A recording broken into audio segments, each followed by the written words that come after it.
So there's always a moment in horror stories where one or two characters talk about how strong, smart, and powerful the monster or the antagonist is. And this is what I mean by a speech in praise of the monster. But it doesn't always have to be a speech. So it could be something that's told through a conversation or through letters or newspaper clippings or even a broadcast on TV. Sometimes it's even just as simple as the protagonist piecing together bits of information. And this information usually gives him or her a real look at just how powerful the monster or the antagonist really is. Welcome to the Fiction Writing Made Easy podcast. My name is Savannah Gilbo, and I'm here to help you write a story that works. I want to prove to you that writing a novel doesn't have to be overwhelming. So each week, I'll bring you a brand new episode with simple, actionable, and step-by-step strategies that you can implement in your writing right away. So whether you're brand new to writing or more of a seasoned author looking to improve your craft, this podcast is for you. So pick up a pen and let's get started. In today's episode, we're going to talk about the conventions of the horror genre. I'm also going to show you how these conventions show up in the movie Halloween. So if you're writing a horror novel, this episode is for you. And if not, don't worry because I'm going to cover each of the other genres soon. Now, before we dive in, let's quickly talk about what makes a horror story or what makes the horror genre unique. When you think about the horror genre, you might think of things like psychopaths or aliens or ghosts or creatures with sharp teeth and a dripping maw. I mean, the possibilities for creating a terrifying monster are literally endless in the horror genre. But the genre itself is about more than just a scary monster. In fact, I'd say that the beating heart of the horror genre is the knowledge that bad things can happen to good people. And that's because in horror novels, there's usually an ordinary protagonist who gets dragged into some kind of terrible life or death situation. And in order to survive and escape with their life, the protagonist needs to confront and defeat some kind of monster or evil force that's intent on all things death and destruction. Usually there's a large power gap between the protagonist and the antagonist, and because of that, the protagonist has to work extra hard to not only muster up the courage needed to confront the antagonist with everything they've got, but also to fight to their very last breath if necessary. So it's the life and death stakes plus the scary monster or antagonist and this fight for survival, usually in a rather claustrophobic setting, that makes the horror genre unique. And not only that, but it's these things that help us writers deliver an emotional experience for our readers too. Readers choose horror novels because they want to feel the thrill and terror of being in a life and death situation without actually being in any danger in real life. They want to experience what it's like to confront their nightmares and defeat scary monsters from the comfort of their own homes. And like all genre fiction, you have to deliver the emotional experience that readers are looking for in order for your story to work. And to deliver this emotional experience, you need to include the obligatory scenes and conventions of your chosen genre in your novel. So like I mentioned earlier, today we're going to look at the conventions of the horror genre. And in case you've never heard this term before, genre conventions are the character roles, settings, and events that are specific to a genre. They're what help us writers write a story that works, and when coupled with your genre's obligatory scenes, help us to evoke emotional reactions in our readers too. So now let's take a look at what these conventions are and how they show up in the movie Halloween. And if you're wondering why I'm going to walk you through these key scenes in a movie, it's just because movies require less of a time investment, and I'm hoping that you've either seen the movie Halloween or that you'll at least watch it after listening to this episode. So of course you can and you should study these conventions in your favorite horror novels, but for today we're going to look at them in a movie. And as I go through these conventions, I want you to consider why each of these roles or settings or events would need to be in a horror novel or what purpose they serve in the overall narrative. My hope is that you'll notice that each of these conventions has a really specific reason why it needs to be there. And because of that, you can use these conventions plus the obligatory scenes of the horror genre to help you craft an outline or a first draft of a story that works. And just a reminder, if you want to see how these conventions show up in a few other stories, you can check out the blog post that goes along with this episode that also includes examples from Alien and The Shining. I'll make sure to link to that blog post in the show notes, but for now, let's dive into the conventions of the horror genre using Halloween as an example. The first thing you'll want to include in your horror story is a monster or an antagonist that can't be reasoned with. So in other words, they function and are driven by motivations outside the realm of normal human behavior. They can't be reasoned with like a quote-unquote normal human being would. The monster in your story can be a psychopath, something or someone possessed by an evil spirit, or just a misunderstood creature who's trying to survive. And this, to me, is one of the biggest distinctions between the horror and the thriller genre, because if you look at an antagonist like Michael Myers in Halloween, he cannot be reasoned with. He's straight up just out to kill. But if you look at someone like Buffalo Bill from Silence of the Lambs, he could probably be reasoned with. I don't know exactly how he could be reasoned with, but I'm sure it's probably possible. So on that note, in our case study Halloween, Michael Myers is described as the embodiment of evil who has no reason, conscience, or understanding. He also hasn't spoken a word in 15 years. So nobody knows what's been brewing in his mind all this time or if he's even capable of rational thought at this point. So because of all that, he definitely fits the role of a monster or an antagonist that can't be reasoned with. And that's convention number 1. The second convention of the horror genre is that the monster or the antagonist is very strong or very powerful. So in other words, the power divide between your antagonist and your protagonist is pretty large. And this power divide could be one of strength, intelligence, magical ability, or anything like that. And the reason this is important is because we want readers to feel like it's going to be nearly impossible for your protagonist to survive any kind of encounter with the monster or the antagonist.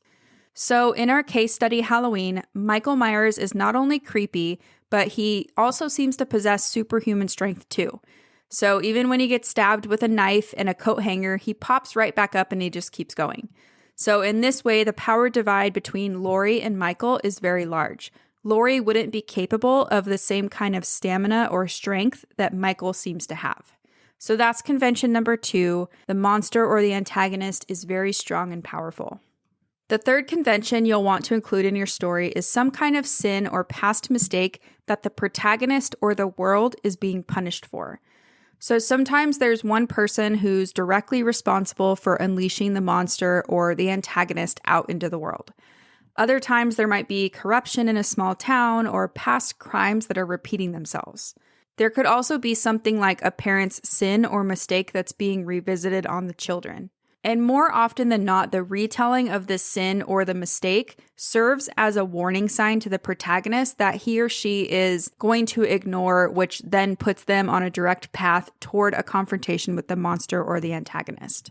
So in our case study Halloween, there are quite a few sins. First, Michael killed his sister when he was about 6 years old. Second, the staff at the asylum somehow lets Michael escape and they can't bring him back. And third, Laurie's friends have fun in the way of drinking, drugs, and premarital sex and are essentially punished for it later in the story.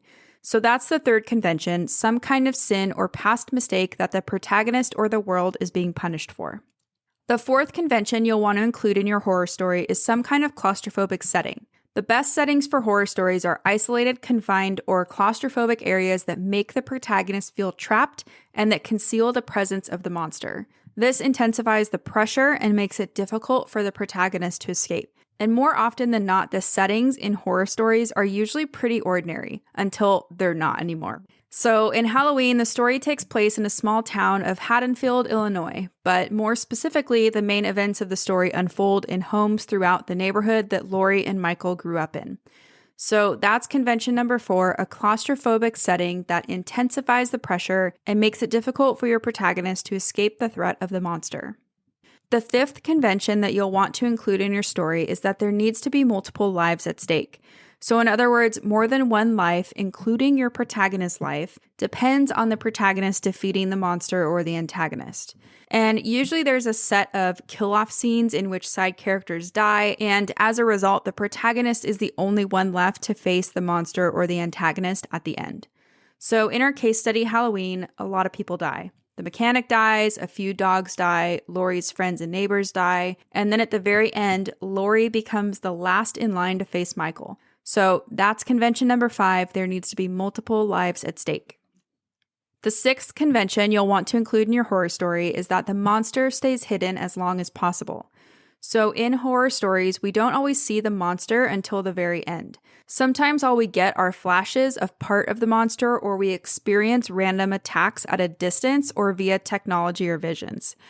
So however you want to do it, the goal is that this helps create suspense in the reader and or your characters because they're never really sure when the monster will attack or be fully revealed. So in Halloween, Michael is usually seen for a few seconds at a time, and he's always seen from a distance until the last half of the movie. We also get to experience Michael killing Linda from a distance through the phone. So if you remember, Linda calls Lori, and Lori can hear Michael strangling Linda with the phone cord on the other end. The sounds are eventually cut out, and all Lori can hear is Michael breathing into the phone. It's pretty creepy and pretty awesome. So that's convention number 6. The monster or the antagonist stays hidden or off screen as long as possible. The next convention you'll want to include in your horror story is at least one shapeshifter. Shapeshifters are characters who say one thing and do another, and usually their behavior directly impacts the protagonist's mission to defeat the monster or the antagonist. So in Halloween, I'd say that Michael is our shapeshifter because he sometimes changes his appearance in order to get his victims. So at one point, he poses as Bob in a ghost costume right before he kills Linda. So that's convention number 7, at least one character who's a shapeshifter. The next convention you'll want to include in your horror story is some kind of ticking clock. So this is some kind of deadline by which the protagonist has to figure out how to stop the monster or the antagonist. It's essentially setting up a deadline for this kill or be killed situation. So in Halloween, the ticking clock starts when Lori realizes that someone is killing her friends and that they ultimately want to kill her too. There's also a moment either when Lori hears Michael breathing into the phone or when she first sees him in the hallway of the Wallace house where Lori really realizes what's going on and what's at stake. So she knows that Michael's not going to stop until she's dead too. And that's convention number 8, some kind of ticking clock or deadline by which the protagonist has to figure out how to stop the monster or the antagonist. The next convention you'll want to include in your horror story is some kind of speech in praise of the monster.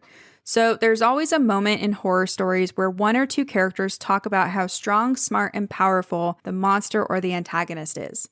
And this is what I mean by a speech in praise of the monster. But it doesn't always have to be a speech. So it could be something that's told through a conversation or through letters or newspaper clippings or even a broadcast on TV. Sometimes it's even just as simple as the protagonist piecing together bits of information. And this information usually gives him or her a real look at just how powerful the monster or the antagonist really is. So in Halloween, Dr. Loomis delivers the speech in praise of the monster. He says that Michael isn't just a mere man, but he's the embodiment of all evil. He talks about how when he met Michael 15 years ago, there was nothing left, so no reason, no conscience, no understanding of even the most rudimentary sense of life and death, good and evil, or right and wrong. He even says that when he looks at Michael, he sees a blank, pale, emotionless face and the blackest of eyes, or the devil's eyes, and that what was living behind Michael's eyes was pure and simply evil. So that's Dr. Loomis delivering a speech in praise of the monster, aka Michael Myers. And that's convention number 9, a speech in praise of the monster or the antagonist. The last convention you'll want to include in your horror story is some kind of false ending. So in horror stories, there's usually 2 endings. First, there's an ending where it seems like the plot is about to wrap up. And this is usually the first version of the protagonist at the mercy of the monster scene. If you don't know what I'm talking about when I say the protagonist at the mercy of the monster scene, go listen to episode number 17 where I talk about the key scenes of the horror genre. After that first ending, when everything seems to be done and over with, the monster or the antagonist rebounds to challenge the protagonist one more time. And this is the second version of the protagonist at the mercy of the monster scene. And even then, there's usually a sense that evil still lurks somewhere out there, even though the story is over. So in our case study, Halloween, Lori stabs Michael in the neck with a knitting needle, and he slumps behind the couch, appearing to be dead. She then goes upstairs to check on the kids, and Michael rebounds to challenge her a second time. This time, she stabs him with his own knife, and he falls to the floor again. But he's still not dead. Dr. Loomis comes in and saves the day by shooting Michael off the balcony. However, when Dr. Loomis looks over the balcony railing, Michael's body is gone. So viewers are left with the sense that evil, or in this case, Michael Myers, is still out there somewhere destined to return at some other time and place. So that's convention number 10, a false ending. And that's it. Those are the conventions of the horror genre. Now, you might be thinking, okay, yes, some of these sound really obvious, like I know that a horror story has to have a monster, but you'd be surprised how many drafts I see that are missing these key conventions or that don't include them in a meaningful way. You might also be thinking, okay, these sound good, but I don't want to write something that's cliche or predictable and that's full of tropes. And if you're feeling that way, I'd encourage you to go listen to episode number 16. That's all about the difference between genre conventions and tropes. In a nutshell, including these conventions in your story is not going to make your story cliche or predictable in a bad way. They're just going to help you write a piece of genre fiction that works. The way you deliver these conventions can fall into cliche territory if you don't put your unique spin on them. But again, you can learn more about that in episode number 16, which I will link to in the show notes. As a freebie for this episode, I created a cheat sheet that lists out each of the conventions for the horror genre. You can download that at savannahgilbo.com/horror. So now let's quickly recap what the 10 conventions of the horror genre are. Convention number 1 is a monster that can't be reasoned with. Convention number 2 is that the monster is very strong or powerful, so the power divide between your protagonist and your antagonist is very large. Convention number 3 is that there's some kind of sin or past mistake that the protagonist or the world is being punished for. Convention number 4 is that the settings feel very claustrophobic.